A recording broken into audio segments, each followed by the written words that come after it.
Hey everybody, how's it going? Our House 21 here with a quick update. Now, I've been trying to get out and do some speed runs here for the past few weeks, but life has been getting out and intervening. So I finally got up and was able to get out. Unfortunately, the new location that I picked out didn't quite work out as well as I intended. You know, looking at it from Google Maps and everything, it looked like it was about right. I get to the area and let's just say the pavement wasn't as pristine as I thought it would. And overall, it wasn't too bad, except for the fact that there was this dip up towards the head of the run that had a nice little hill behind it. And long story short, it basically shortened the run by about 100 feet. So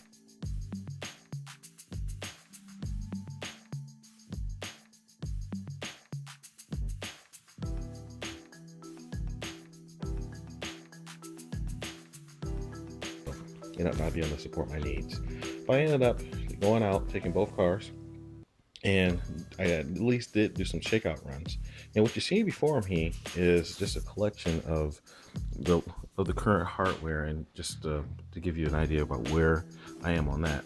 So basically, to kind of show, like you see, I've got a little bit of redundancy going on here. And I mentioned in the last video that I kind of went crazy on eBay, and this was my original Garmin 260W GPS. Great unit. Thing is, I beat the crap out of it, and finally I've beaten it so much that it doesn't want to turn on reliably. So I think I can probably do some surgery and get it to return to good use. But until then, you know, I have all the hardware and everything to mount these into my in my cars. So I just got lucky, and one of these guys was listed on eBay for about 20 bucks. But then two more were being listed, of all things, by a Goodwill store, you know, for, basically I picked them both up for $18 complete with all their accessories and everything. So now for 40 bucks or less than 40 bucks, I have 3 fully functional GPSs to augment my one partially functional GPS. So as you can see, I've done, this guy had Velcro to be able to be mounted in Dizzy, and then the other ones could mount on a little clip, well, an automotive clip mounted inside of Slade. So I just duplicate the Velcro here. Now I have one dedicated for Dizzy, and one of these guys can be dedicated for Slade, and then I also can just have other GPS, well, dedicate one for just home use. Other interesting things, well, happy Father's Day to me. My wife was very, very kind. I took some videos. I mentioned this before. I mounted this camera inside of Dizzy. This was a $25, $20 or $25 eBay acquisition, and it's a no-name brand dash cam, and it's exactly what you expect from a $20 camera. So I expected it to give halfway decent video, but this thing, I'll just do a mini review. This thing is not a very good camera. It's the video quality, it's supposed to be 1080p. The video quality is very poor. There's no image stabilization, and the menuing system on it is horrid. It's a good idea, but this thing just is not a great implementation. It's not a very good product. I'm sorry. I mean, if you need something in a pinch, it can take not even adequate videos, because there's no stabilization. The video is jumpy as all get out. It's just not a very good video experience. So I'll go ahead and I'll splice in a sample just so you can see what it looks like. But it's, yeah, everything about this thing is mediocre. So I'm sorry, it's not a good buy. I would not recommend it for you guys. It's a sleek package. I like it in principle, but there are much better units for just a little bit more money.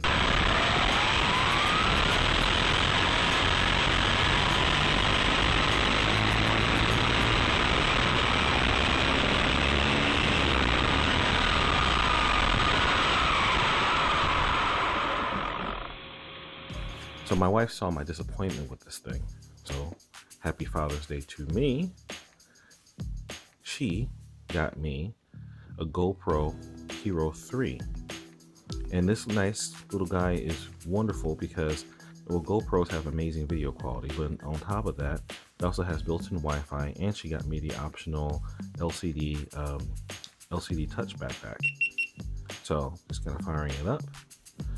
So my son and I went out and we had this guy mounted inside a Dizzy and got some great video. I'll go ahead and splice in some examples for this update. And it actually did a bang up job. This thing is rock solid. Built-in video stabilization works great. The audio is awesome. There's nothing I can say poor about this thing, except for the fact that inside the car, GoPros, as you know, come with these nice little ruggedized cases. But this thing's so big it doesn't fit inside the car, or at least not easily. So, or at least not at my current mount position. So I ended up just zip tying it to the brace that I put in place. So, and they're still there, so I can put it back in. I want to play around with the mounting hardware and see if I can come up with something a little bit more elegant, a little bit more permanent. So I'll figure out all that out.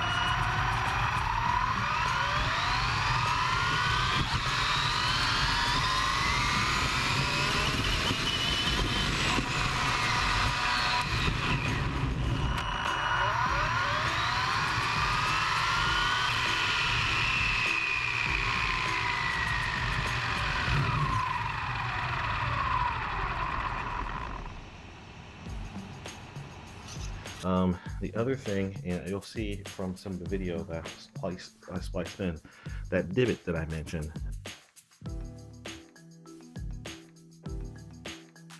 That imperfection in the surface. Now, again, I violated one of my own rules from the Speedrun 101. You know, I saw the imperfection. I figured that the car would probably be okay. It wasn't. So I hit this nice little bump at a good speed, and it set the car off a little bit and caused the curb to come and bite my car. So it's not too bad, but a little blemish isn't, too bad here, but I got a little bit of road rash. But that's why I have this lovely plastic polish here. And this is great stuff, and anybody who kind of cares about the aesthetics of your car, you should probably go out, pick some of this stuff up from AutoZone or whatever your local auto parts store is. It does a great job of taking some scratches out of a plastic material. So, it can't do miracles, but if I really wanted to, I could probably buff this stuff out pretty much better than this. I just want to just take some of the sheen off to kind of make it fall into the background a little bit, but it didn't do too bad. So how do my runs go? Well, turns up that the location I picked was bad for a couple of reasons. One of which is that because it's shortened, I just couldn't get the car to the maximum speed. So Dizzy, I ran it with and without the weights, and this is my sizable. I forget exactly how much this thing weighs. I'll splice it in, but I had this guy in for some runs, and turns up that I treated the wheels with traction compound before I went out, and they were a lot stickier than I gave them credit for. So when I added the weights, the only thing that it really did for me was make the car heavier, which made it accelerate slower. So I did my first few runs with the weight in and a shortened course, and I only got up to low 60s. Then, just for the heck of it, I took the weight out. I did a few more passes again and got it to 65. So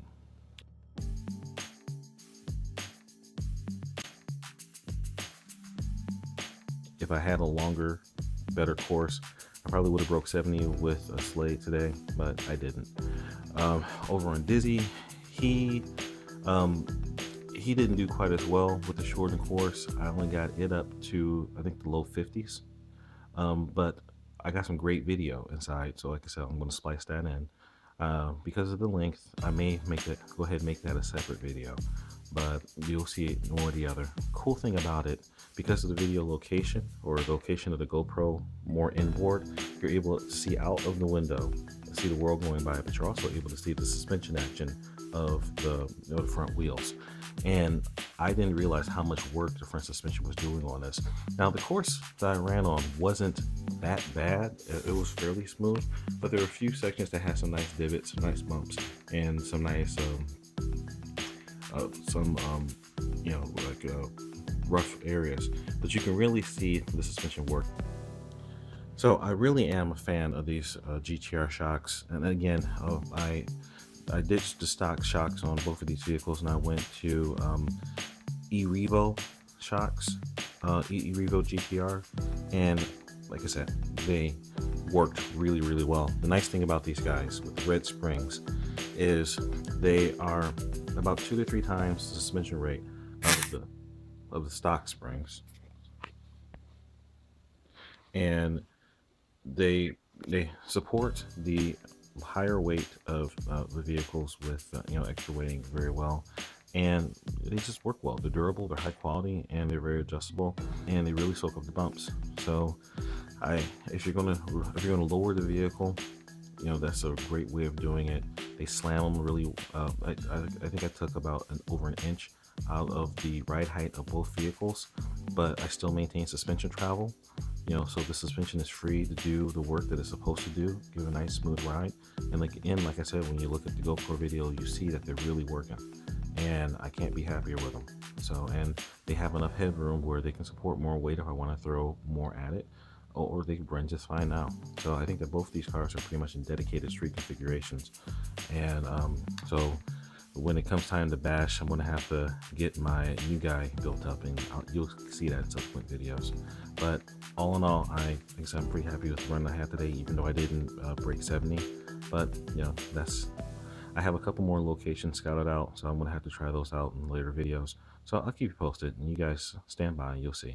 But once again, Our House 21 signing off, and as always, remember the mantra: fly, fix, fly, break it, fix it, get out there and do it all over again.